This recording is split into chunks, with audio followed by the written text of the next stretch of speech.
नमस्कार दोस्तों, मैं सत्यनारायण नागर भूगोल विभाग से हूं और आज हम आपके सामने लेके आए हैं विश्व का प्रादेशिक भूगोल। विश्व के प्रादेशिक भूगोल में हम देखेंगे कि किस तरह से हमें उसका अध्ययन करना चाहिए। और विश्व का प्रादेशिक भूगोल वर्तमान में सभी कंपटीशन के अंतर्गत सम्मिलित किया जाता है। यहाँ तक कि बीए के विद्यार्थियों के लिए भी एक अच्छा अवसर है ताकि वो इस वीडियो को देखें और अपने ज्ञान में वृद्धि करें। विश्व के प्रादेशिक भूगोल में हम देखें तो अध्ययन हम किस तरह से करेंगे। सबसे पहले हमारे को देखना है अध्ययन की दृष्टि से भूगोल जो है वो क्रमबद्ध उपागम एवं प्रादेशिक उपागम दो वर्गों में डिवाइड किया गया है। क्रमबद्ध उपागम का मतलब है कि हमें इस प्रकार से अध्ययन करना है कि एक टॉप लेवल से लेकर एक बॉटम लेवल तक किसी भी तथ्य का अच्छी तरह से विश्लेषण किया जा सके। फॉर एग्जाम्पल हम देखें कि हमें कोयले का अध्ययन करना है कि कोयले का अध्ययन करना है तो कोयले का अध्ययन प्रागैतिहासिक काल से लेकर वर्तमान तक कोयला किस प्रकार से निकाला जाता था, उसका क्या क्या उपयोग किया जाता था, इन सभी का अध्ययन हमें क्रमबद्ध के रूप में करना है। और यदि हम उसको विभिन्न महाद्वीपों के हिसाब से देखें तो वो हमारे क्या कहलाएगा, प्रादेशिक अध्ययन कहलाएगा। प्रादेशिक अध्ययन जो है उस पे विभिन्न प्रकार के भूगोलवेताओं ने बात की। जैसे हम बात करें तो विडाल डी लाप्लांस, जिनब्रुन्स, डिमांजिया, इन सभी ने ज्यादातर भूगोल का जो अध्ययन किया वो प्रादेशिक स्तर पर किया। और प्रादेशिक स्तर के आधार पर हार्टसॉन ने इसे दो भागों में डिवाइड कर दिया। तो हम पहले देख लेते हैं कि क्रमबद्ध अध्ययन का मतलब क्या है। क्रमबद्ध का मतलब है कि किस तरह से हम इसको देखें कि यदि हमें बात करनी है कि कोयला का उत्पादन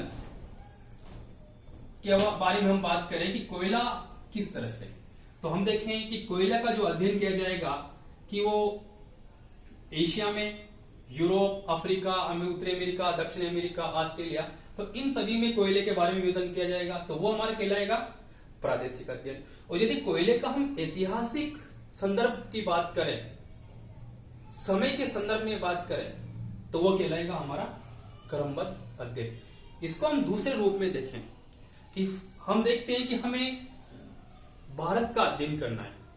अब भारत में हम उच्चावचों का अध्ययन कर रहे हैं, अफवाह का अध्ययन कर रहे हैं, व्यापार, वनस्पति, जनसंख्या या अन्य भौगोलिक तथ्य, आर्थिक तथ्य, सामाजिक तथ्यों का अध्ययन कर रहे हैं, तो वो सब क्या हुआ, एक क्रमबद्ध अध्ययन हुआ।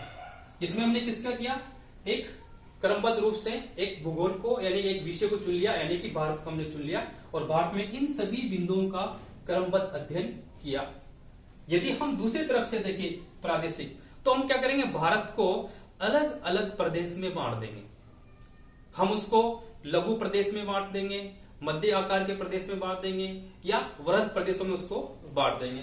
तो हम क्या करें, या फिर हम उसको दूसरे तरह से बांट दें, हम उसको राज्यों के आधार पर बांट दें, राजस्थान राज्य का अध्ययन कर ले, मध्य प्रदेश का अध्ययन करें, लेकिन इन राज्यों के तहत हमें उन्हीं बिंदुओं को लेना होगा जो हम क्रमबद्ध में लिया। तो इस प्रकार प्रादेशिक में क्या हुआ कि प्रादेशिक में क्या किया, भारत को लिया और भारत को अलग अलग राज्यों में डिवाइड किया या अलग अलग प्रदेशों में डिवाइड करके प्रत्येक बिंदुओं का, प्रत्येक भौगोलिक वस्तुओं का, तथ्यों का अध्ययन करना प्रादेशिक उपागम।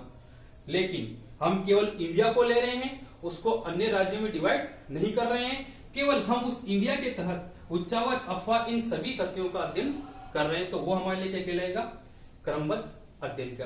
तो ये क्रमबद्ध अध्ययन से ही हम समग्र का अध्ययन कर सकते हैं। क्रमबद्ध लेंगे और प्रादेशिक, तभी जाके हम समग्र अध्ययन की बात करेंगे और समग्र अध्ययन के आधार पर ही हम भूगोल का अध्ययन कर सकते हैं। जैसे हम देखें कि हमें अफ्रीका की बात करनी है कि अफ्रीका में हम अध्ययन करना चाहते हैं। यदि हम अफ्रीका में अध्ययन करना चाहते हैं तो अफ्रीका एक रीजन ले लिया हमने अफ्रीका, क्योंकि हमने प्रादेशिक की बात कर रहे हैं। अफ्रीका एक प्रदेश हो गया, लेकिन अफ्रीका में किसकी अध्ययन करेंगे हम, अफ्रीका में हम अध्ययन करेंगे उच्चावच, अफवाह, व्यापार, वनस्पति, जनसंख्या और अन्य का अध्ययन करेंगे। तो ये क्या हुआ, एक प्रदेश लिया अफ्रीका, उसमें सभी बिंदुओं को ले लिया, ये हुआ हमारा क्रमबद्ध अध्ययन। अब यदि हम बात करते हैं कि हमने लिया केवल अफवाह, अफवाह हम ले रहे हैं, लेकिन अफवाह का अध्ययन किसमें करेंगे, एशिया में, यूरोप में, अफ्रीका में, अमेरिका में। तो इस तरह से अफवाह हमारे पास एशिया में है, यूरोप में है, उत्तरी अमेरिका, दक्षिणी अमेरिका, ऑस्ट्रेलिया में। तो ये क्या हुआ हमारा प्रादेशिक अध्ययन। तो इस तरह का अध्ययन जो होता है वो हम भूगोल के अंतर्गत करते हैं। तो हमारा जो विषय है, हमें विश्व का प्रादेशिक भूगोल के बारे में अध्ययन करना है। और विश्व का प्रादेशिक में सबसे पहले हम अध्ययन करेंगे उत्तरी अमेरिका। उत्तरी अमेरिका में हम करेंगे उच्चावचों का, अफवाह का, व्यापार, वनस्पति, इन सभी का हम अध्ययन करेंगे। तो आपको समझ में आया होगा कि क्रमबद्ध और प्रादेशिक का मतलब क्या है। तो क्रमबद्ध का मतलब हुआ कि किसी एक भौगोलिक तथ्य को हम एक सिस्टमेटिक तरीके से, ऐतिहासिक रूप से उसका पूरा अध्ययन करें, वो कहलाएगा हमारा क्रमबद्ध।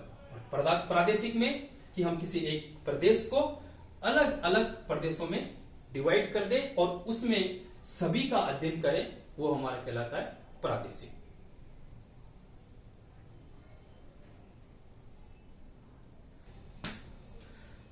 क्रमबद्ध अध्ययन एक अध्ययन का उपागम है और इसी के तहत हम अध्ययन कर रहे हैं उत्तरी अमेरिका, जिसमें सामान्य परिचय कि अमेरिका, सामान्य परिचय में कि उसकी खोज कैसे हुई, उसका उत्पत्ति कैसे हुई, उसकी नाम किसने रखा, इन सभी का अध्ययन हम करेंगे सामान्य परिचय में। भौतिक प्रदेश किस तरह से, पर्वतीय क्षेत्र किस प्रकार से है, उसका मैदानी एरिया कौन सा है, सागरीय सिचुएशन क्या है, दशाएं किस प्रकार की, जलवायु, इन सभी का अध्ययन हम भौतिक प्रदेश और जलवायु के तहत करेंगे। अफवाह तंत्र किस प्रकार का है, प्राकृतिक वनस्पति, मृदा, जनसंख्या, आर्थिक क्रियाकलाप और इसी के साथ साथ न्यू इंग्लैंड का भी हम एक क्षेत्रीय अध्ययन करेंगे।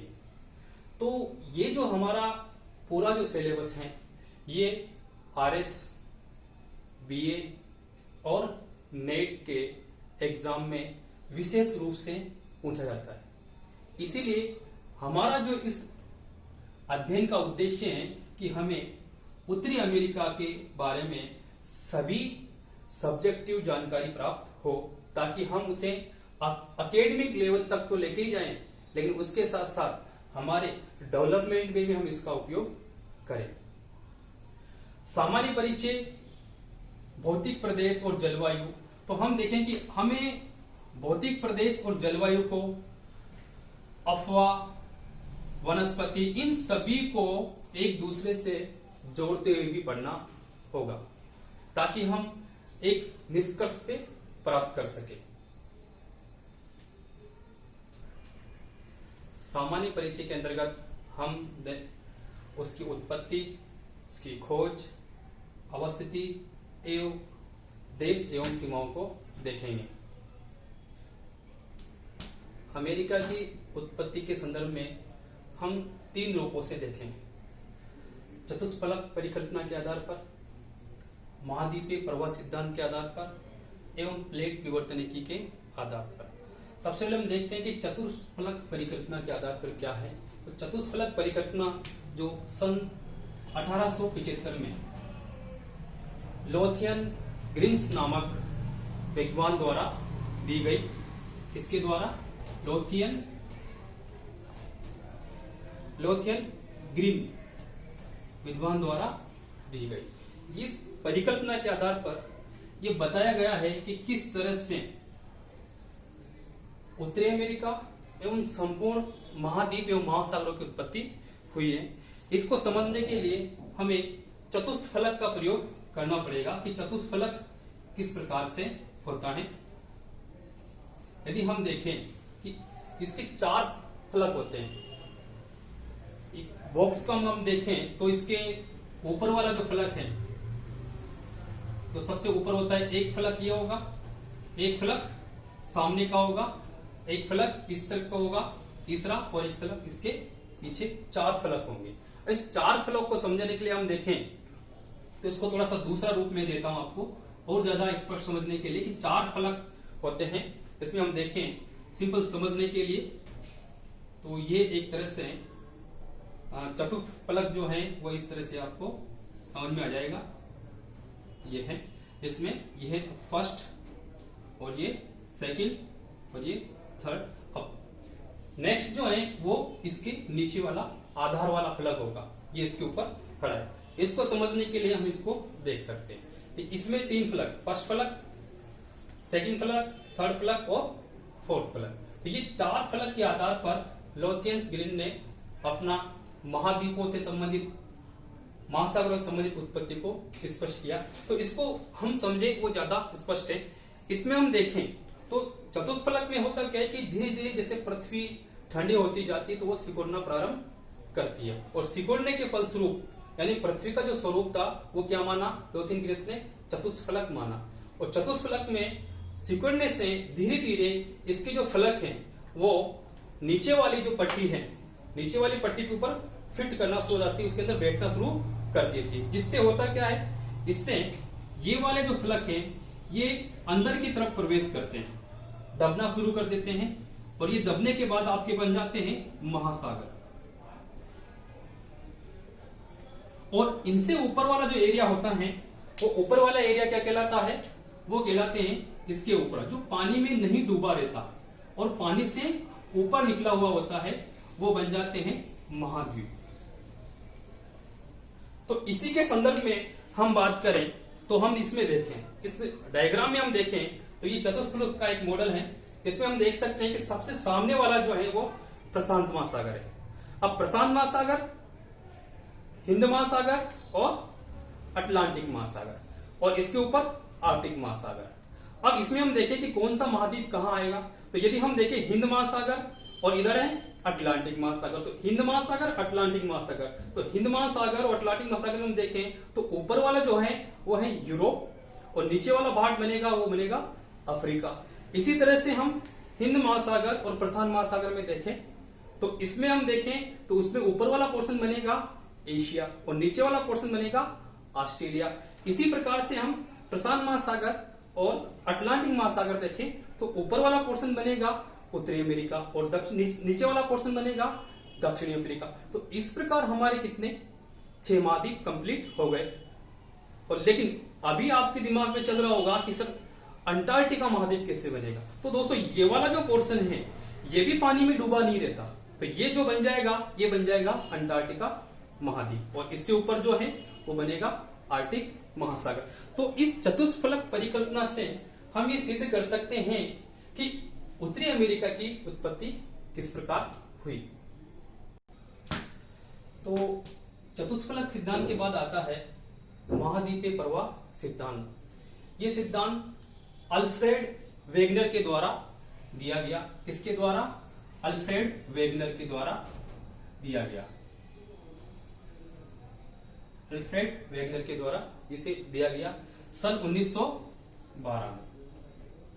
देन इसके बाद ये 1915-20 के दौरान भी आगे संशोधित किया गया। तो अल्फ्रेड वेगनर का मानना है कि उत्तरी अमेरिका किस तरह से बना। तो इन्होंने एक कल्पना रखी कि इन्होंने कल्पना की कि सबसे पहले पृथ्वी पर एक महाद्वीप और एक महासागर था जिसको नाम दिया पेंजिया और पेंथालासा। कार्बोनिक फेरस युग के दौरान इसके 2 हिस्से हो गए, उत्तर का भाग अंगारा लैंड और दक्षिण का भाग गोरान लैंड, और इनके मध्य का भाग तैतीस सागर के रूप में बना। कालांतर में क्रेटेशियस युग के समय ये भी टूटना प्रारंभ हुआ और प्लवनशीलता बल और ज्वारीय बल के कारण ये और भी टूटना प्रारंभ हुआ और वर्तमान स्वरूप तक पहुंचा। प्लवनशीलता बल का मतलब है कि जिस तरह से पानी में लकड़ी तैरती है। ज्वारीय बल चंद्रमा और सूर्य का गुरुत्वाकर्षण बल के खिंचाव से। तो यहां पर हम देखें तो क्रेटेशियस युग के दौरान उत्तरी अमेरिका, हमारा मेन जो बिंदु है कि उत्तरी अमेरिका वो ज्वारीय बल के कारण पश्चिम की ओर इसका फलस्वरूप उसकी उत्पत्ति हुई, और इसी प्रकार से किसकी उत्पत्ति हुई? दक्षिणी अमेरिका की। और इनके मध्य क्या बना? एस आकार का अटलांटिक महासागर। अब ऐसे इसलिए बना क्योंकि उत्तरी अमेरिका की गति पश्चिम की ओर ज्यादा थी। तो इस प्रकार हम देखें कि वेगनर ने किस प्रकार उत्तरी अमेरिका की उत्पत्ति के बारे में बताया। प्लेट विवर्तन के अनुसार हम देखें कि उत्तरी अमेरिका की उत्पत्ति किस प्रकार हुई। तो प्लेट विवर्तनी की जो है, यानी प्लेट के बारे में हम अगले लेक्चर में पढ़ेंगे कि प्लेट विवर्तनी की क्या है, उसको हम विस्तृत रूप से समझेंगे। यहाँ हमारे केवल उद्देश्य इतना है कि उत्तरी अमेरिका की उत्पत्ति कैसे हुई।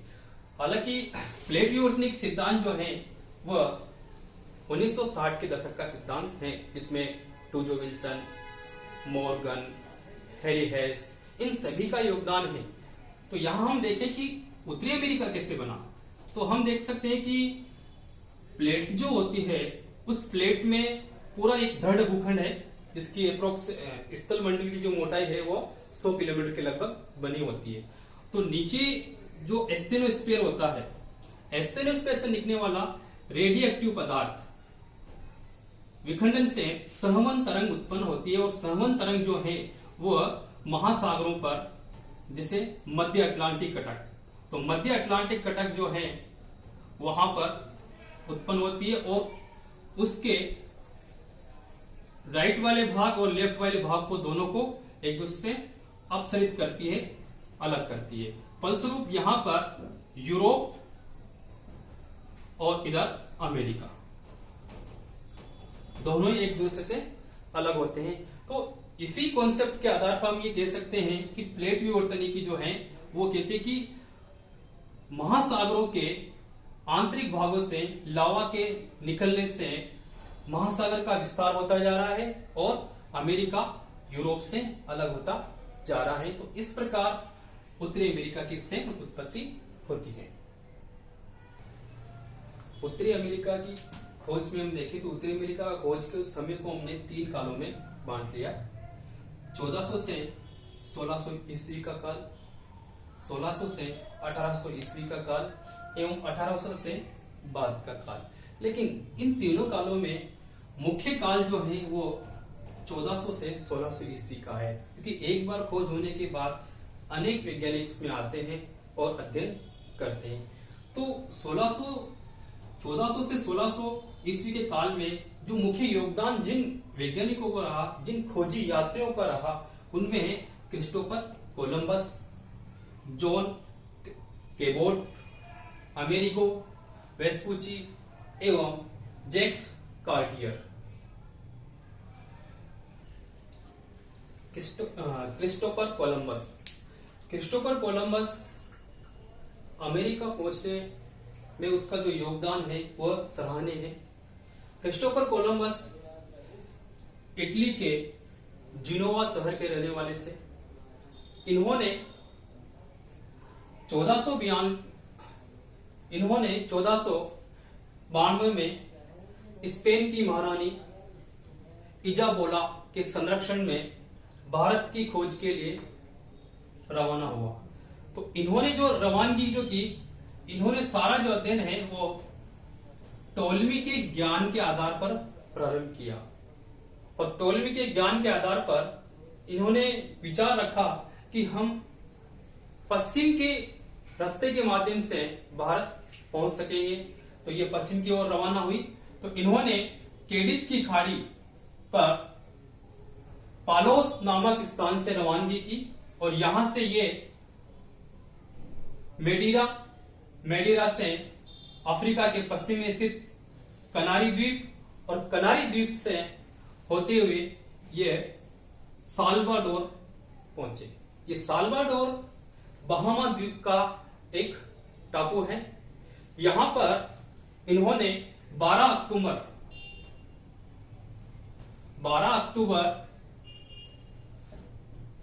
1492 में अपना पड़ाव डाला। इसके बाद इन्होंने फिर यहीं से साल्वाडोर से वापस स्पेन की ओर यात्रा प्रारंभ की, और इन्होंने माना कि हमने भारत की खोज कर ली। जैसे ही क्रिस्टोफर कोलंबस इजाबेला महारानी के पास पहुंचे तो महारानी ने कहा कि आप अमेरिका से, भारत से क्या क्या लेके आए। तो इजाबेला जो है इन्होंने कहा कि वहां पर विभिन्न प्रकार के धन धान्य, वेशभूषा, औषधियां, हीरे जवाहरात मिलते हैं, क्या आप हमारे लिए वो लेके नहीं आए? तो फिर क्रिस्टोफर कोलंबस ने कहा कि शायद हम भारत नहीं किसी और दुनिया में पहुंच गए, जिसे इन्होंने नई दुनिया बोला। लेकिन अभी तक अमेरिका नहीं आया। अमेरिका का समय बाद में है। तो वो बहामा द्वीप तक पहुंचे, अमेरिका की मुख्य भूमि तक वो प्रवेश नहीं किया। फिर इनकी जो दूसरी यात्रा शुरू हुई, दूसरी यात्रा इन्होंने 1493 में शुरू की। 1493 के दौरान ये हैती ही कनारी द्वीप से ही हैती की तरफ, हैती, क्यूबा, इनकी ओर यात्रा की। यहां से फिर और नेक्स्ट वापस लौटे। फिर इन्होंने तीसरी यात्रा प्रारंभ की 1496 में। फिर ये ट्रिनिडाद और हैती क्यूबा तक पहुंचे, जमैका तक पहुंचे। फिर लास्ट यात्रा इन्होंने जो है वो इन्होंने शुरू की 1502 से 1504 के बीच, और ये जमैका होते हुए होंडुरास, पनामा तक पहुंचे।